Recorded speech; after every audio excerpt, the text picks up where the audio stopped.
Check 1 2. Check. Check. Check 1 2.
Can you hear me now?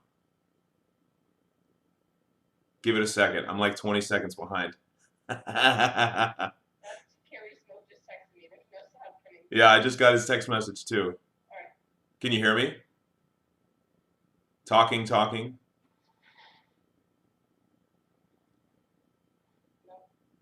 Um, let's see. Okay. Thank you. Oh my goodness. Well, now that we have sound, let me start all over again, but I'm gonna do it really fast. Okay. The weather is great and it's beautiful. I like the warm weather, especially when it's cold, and it's great. And then today, at right after the service, right after the outdoor worship service at 11, we're going to gather as a class on the parking lot for lunch. Bring your chairs, bring a blanket. We're just going to enjoy time together. If you have kids, bring your kids. Let them sit out on or let them ride their bikes in the parking lot. Our kids are going to bring their bikes. It's just going to be a great time. My gosh, I can't believe I didn't turn on the microphone. I knew I was forgetting something though. Anyway, we have good people to remind me. But anyway, so glad that you are here with us. You know, it's Martin Luther King weekend. And you know, one of the many things that Martin Luther King stood for was the value of individual life and the value of everyone, regardless of their skin color, regardless of who they were. And this was not something that he thought up on his own. He was a Christian, and he took this from the scriptures. In fact, one of his criticisms of people who were using the Bible to justify racial segregation was that they needed to read their Bible more. Anyway, on a weekend such as this, it's great that most of us have a day off on Monday, but I think something that would probably make this weekend more meaningful is to find a way to display or to bless someone in a way that promotes the idea that every single person has value. I mean, just acknowledging somebody's personhood, that they have a soul, giving them what they need. This is not just something that Martin Luther King stood for, but this is something that our God established in the garden. And so I just want to encourage you to try to do that. We've got today, we've got tomorrow. If there is a way to show value to someone because they've been created in the image of God, I encourage you to do that not just this weekend, but that's just who we are as Christians. Last week we're coming to the end of our study through the book of James, and last week we said that we looked at James giving one of the most brutal and explicit warnings to the rich in all of the New Testament. But there's three things that we could take away from it. Number one, that it's not a sin to be rich. Number two, it's not holy to be poor. And three, that being rich is very subjective, that it's what you may consider rich, someone else may consider not so rich, or vice versa. Takeaways from last week are that everything we have comes from the Lord, and He gives us those things so that we can steward them in His kingdom. Secondly, that anytime that we find ourselves in a place of poverty, it is an opportunity for us to lean into the Lord and to trust Him and know that He will provide for all the things that we need. He's very generous. And that finally, our ultimate hope is not found in our things, it's found in Jesus. That a new car, a new phone, having a great 401k retirement plan, being able to order whatever you want on Amazon anytime you want, those are not our securities. Our security is in who we are and the work of Jesus Christ. And that needs to be at the forefront of our minds, whether in poverty or in riches. And no matter what stage of our life, our hope is in Jesus. This morning, we're going to talk about this virtue, or the virtue of patience, perseverance, and waiting on the Lord, especially in difficult times. If you have your Bibles, open them up to James chapter 5. We're going to be looking at, I think, starting in verse 12 in our reading today. It's funny that I said I think, because it's actually verse 7, not verse 12. Have you ever been looking for something and couldn't find it, something important, or maybe it wasn't that important, but something you needed something and you were looking for it? Maybe it was the remote control, maybe it was a tool, maybe it was some money or one of your kids' shoes. I know my kids are great at losing their shoes. Maybe it was a toy, something. You just knew, I need it and I'm going to go look for it. And so you look for it for a while, you look under the couch cushions, you look in the old drawer, and then after a while you can't find it. And then you just give up, right? Like, well, I can't find it, so I guess I don't need it. and you just kind of give up. It's kind of this weird thing that sometimes we'll do, and when you're looking for it, and you just kind of, you act like this thing doesn't exist anymore. Like, I really needed this hammer and I can't find the hammer, and oh well, I'll go do something else, as if that hammer never existed in the first place. And like maybe the hammer grew legs and walked to Mordor or something. I don't know, but or like it was the second Enoch and it just vanished out of thin air. Sometimes it's off, or it's odd that we'll give up on something when we can't find it, or when that thing doesn't produce the result that we're looking for. We get impatient. And in a similar way, we can do that to God. I don't know about you, but there have been times when I've made my prayer requests to the Lord, and I have placed something before Him over and over and over and over again. And the Lord, for whatever reason, has said no, or not yet, or has not answered it in a way that I perceive, or whatever. And then after a while, that thing, I don't even put that thing before the Lord anymore. Like, I don't even ask for it. It's like I'm just kind of giving up, as if that thing was never important, or as if God wasn't able, or didn't want to, or chose not to even acknowledge that that was a need in my life in the first place. In the waiting, sometimes we can become very impatient, and our impatience leads us to act impulsively and take things into our own hands, or our impatience can lead us to giving up on the waiting and just dismissing the thing that we were waiting on in the first place. Believe it or not, many Christians do this. We give up on the thing that we were waiting for, or the one that we were asking it from. We expect God to work within our time frame. I am guilty of this. I say, I'm putting something before the Lord, and I say, you've got 2 weeks, Lord, to make this happen. And expecting God to go, oh gosh, I've got 2 weeks. Well, I better get on this. And we do it, and I don't think, probably most of us don't do that on purpose. We don't consciously say to God, okay, I'm giving you this time frame to work. But we act that way.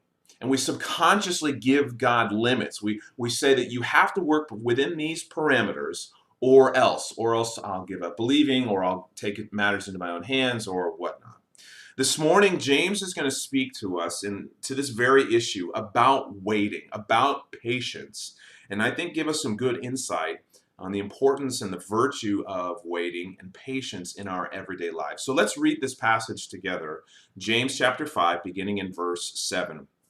He says, "Be patient then, brothers and sisters, until the Lord's coming. See how the farmer waits for the land to yield its valuable crop, patiently waiting for the autumn and spring rains. You too be patient and stand firm, because the Lord's coming is near. Don't grumble against one another, brothers and sisters, or you will be judged. The judge is standing at the door. Brothers and sisters, as an example of patience in the face of suffering, take the prophets who spoke in the name of the Lord. As you know, we count it as blessed those who have persevered. You have heard of Job's perseverance and have seen what the Lord finally brought about. The Lord is full of compassion and mercy.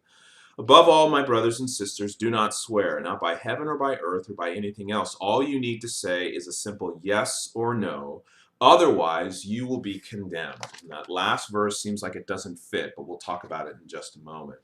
And you got to remember the context of the time, the context of when James is writing. He's one of the leading figures of the New Testament church, right? He's probably he's not an apostle, but he's definitely one who's giving leadership to the entire church. And Christianity at this time is still seen by unbelievers as just another sect of Judaism. But it's starting to draw some distinction, especially in the eyes of the Romans. But there hasn't been an empire-wide sanctioned persecution against Christians yet. Okay, so the temple in Jerusalem still stands. The great persecution under Nero in AD 70 has not come out yet, and so Christians are still enjoying some relative peace. There is persecution, but it's persecution again from unbelievers as if they were Jews, and so that's kind of the state. And some realities, though, in this text that are very important, because James is talking about patience. He's talking about waiting, which seems antithetical to our, especially modern, postmodern way of living. But James is saying, be patient, wait. Here's some realities from this text that I think are helpful for us today. Number one, patience, or the Greek word for patience is macrothemeo. It is a virtue of the Christian life. It is waiting without becoming hasty or impatient. Again, patience is a virtue of the Christian life, and it is waiting without becoming hasty or impatient. Look at verse 7.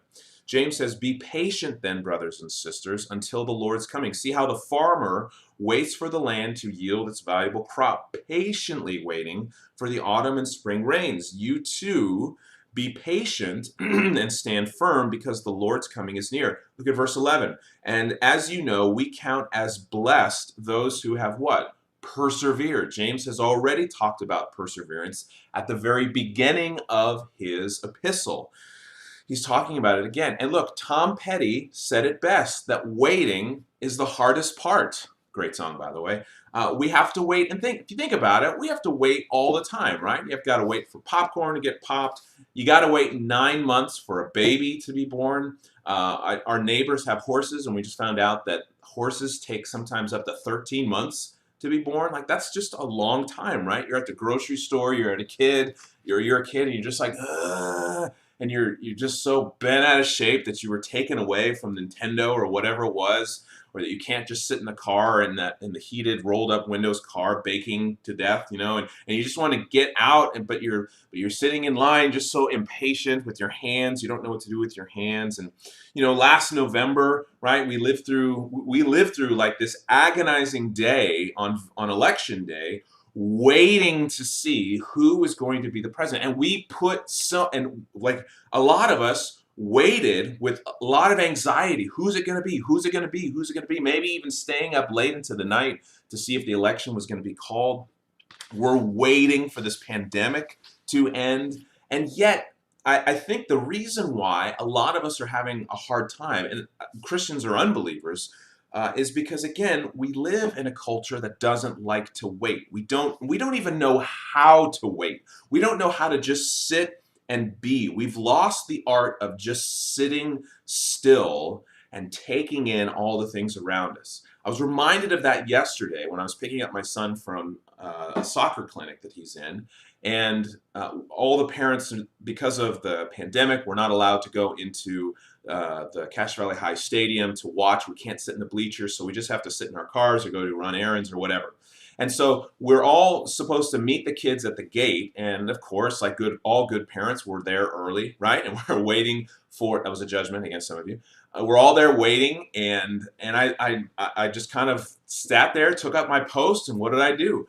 Pulled out my phone. I'm not holding it right now, but pulled out my phone, and I just start flipping, like looking at stupid stuff, like oh wow, look at this old battleship, or oh, I can't believe that Marvel's going to release right? Just dumb, mindless stuff. And then I went, why am I should look and see if my son is coming. Put my phone around, and I just by observation looked around, and there was not a single parent or older sibling there waiting who wasn't just sitting and scrolling through. Nobody was just looking around. Nobody was looking to make friends or say hi. Now, I get it, pandemic, we all have masks on. That's another thing. That's another story for another day, just in the tidal wave of lack of social cues and whatnot that's coming. But the point is, did I just open a can of worms? I did. But the point is, like, just the art of waiting patiently has slowly eroded away. It's not who we are. And yet, the nature of being a Christian, the nature of being a follower of Yahweh, is sometimes we have to wait on God. Why? Because, again, He does not operate within the same time constraints that we do. Waiting is a virtue. Waiting is a sign of spiritual maturity, which we'll see why in just a moment. Number two, textual reality. Number two, waiting without patience leads to bad decision making and blaming others. Waiting without patience leads to bad decision making and blaming others. Look at verse 9. James says, don't grumble against one another, brothers and sisters, or you will be judged. The judge is standing at the door. Verse 12, above all, my brothers and sisters, do not swear, not by heaven or by earth or by anything else. All you need to say is a simple yes or no, otherwise you will be condemned. Now, side note, verse 12, it relates to bad decision making. It is one of the famous passages that your pastor, Jason Wiggin, took way out of context as an 8th grader doing devotions at First Baptist Church. And my devotion was, this is why we should not swear or use cuss words. But that is not what this passage is talking about at all. It's talking about making a rash decision. Impatience leads to rash decisions.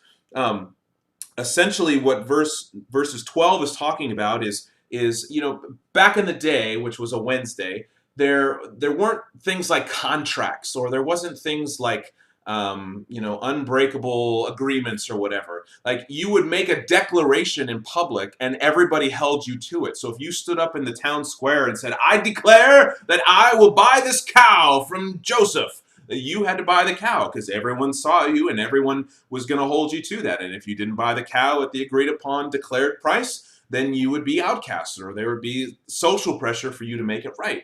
We don't have that today. You can go out into the middle of the square. You can go down on Cache Valley Boulevard and Redwood Road. You can declare all you want. People just go crazy, crazy, crazy, right? They're not going to pay any attention to you. But back in the day, you would make these kinds of outward public declarations about things. Just show how serious you were about something. And James is saying, look, his point here is that people would often, when things were outside of their control, or when things were not happening the way that they wanted, they would often make rash decisions. And that's what he's talking about here. Making a rash decision, making a public declaration, swearing an oath to something that maybe you shouldn't have sworn in the first place, because now you're going to be held to it. That's one of the reasons why in the scriptures in the Old Testament, the prophets would warn the people, look, don't make any kind of oath or declaration to God, because you may not have thought it through and he's going to hold you to it, or there are consequences if you do not hold it. Waiting without patience also leads to blaming other people. That's verse 9. Don't grumble against one another, brothers and sisters, or you will be judged. When we become impatient and anxious, we often take that out on other people. We'll blame other people for things not happening the way that we want them to. Number 3, textual reality. The prophets and Job had no certainty of when the Lord would move. They had to bank on God's faithfulness and his mercy. Look at verse 10. Brothers and sisters, as an example of patience in the face of suffering, take the prophets who spoke in the name of the Lord. As you know, we count as blessings those who have persevered. You have heard of Job's perseverance and have seen what the Lord has finally brought about. The Lord is full of compassion and mercy. Think about this for a moment. Think about the prophets. Think about the people, the waiting that had to happen for Messiah. All through, this is one of the reasons why I love the Old Testament. It points to Jesus the whole way through. You read just all of, it's not like little bits and pieces here. The whole Old Testament speaks to the need and the coming of Jesus. But nobody knew that it was going to be a guy named Jesus. In fact, nobody really quite knew what the Messiah was going to look like. They just were talking about it. And so James's point here is the prophets would just be talking about this coming Messiah, and they really didn't know what, or especially when. What did they have to wait on? The mercy of God. What did Job? And Job's a great example. Job didn't know when or even how God was going to answer his requests and his prayer. And yet what did he have to bank on? The mercy of God. He had to wait on the mercy of God. Believers have always had to wait on God's timing, not our own. He works according to his will, which is perfect, and his timeline, which is perfect. And that's why it's hard to wait on the Lord, because we have to give up. We have to let go of our own will. We have to let go of our own control. And that is such a difficult thing to do. because everything in our hearts tells us to hold on to control. Everything in our culture says to take control, and yet God is saying, give over control. Give over control. And the reason why waiting is such a spiritual waiting and patience is such a sign of spiritual maturity, because it's a demonstration that you are giving over control of your life to God. You are saying, I should not be in control of this. God, I trust. I trust that you know what you're doing. I trust that you will take care of me. Waiting with patience may be one of the most important virtues that we can demonstrate today. As we wait on the end of a pandemic, as we wait on the results of the last election and the coming of a new administration, as we wait on our friends and family who we've earnestly prayed for to know the Lord, as we wait on people who are sick, as we wait on hearing about a new job, as we wait for the Lord to restore relationships, as we wait on God to mature our children, to bring our children back, to bring spouses back, to whatever it is, as we wait on the Lord, we are giving over control to Him. We're saying, look, God knows what He's doing. And even if He doesn't answer my prayer the way that I want Him to, I trust that He knows what He's doing and that His will is perfect. And so I will wait on Him. The last textual reality that I think is so important for us is this. Number 4, Christians have an expectation of the Lord's return. Christians have an expectation for the Lord's return. Look at verse 7. James says, be patient then, brothers and sisters, until the Lord's coming. See how the farmer waits for the land to yield its valuable crop patiently for the autumn and spring rains. You too be patient and stand firm, because the Lord's coming is near.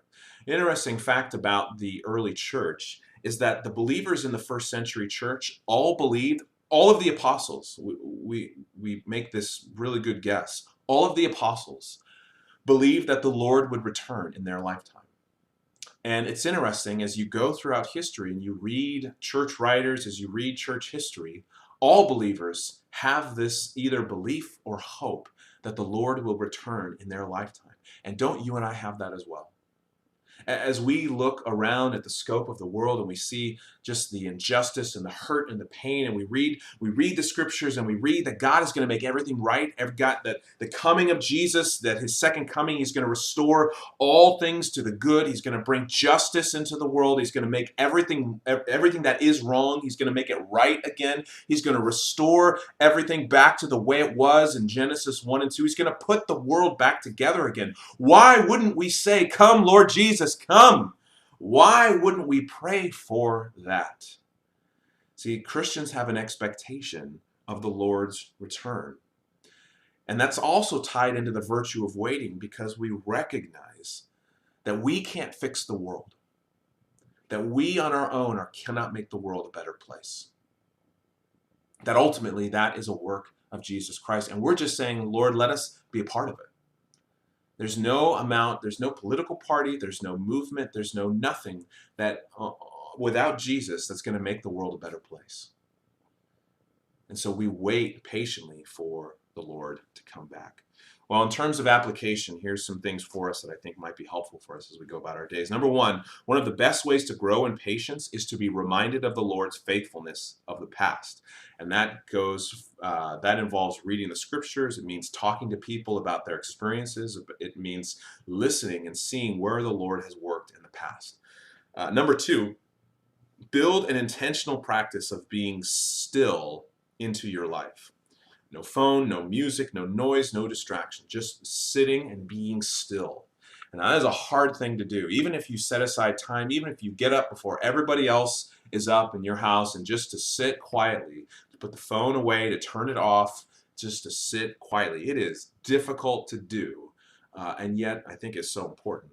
And number 3, being intentional about how you respond to things that can create impatience. So how can I be intentional about how I respond to notifications on my phone, traffic, children, bad news, bad report from the boss, just a bad phone calls from school, whatever it is.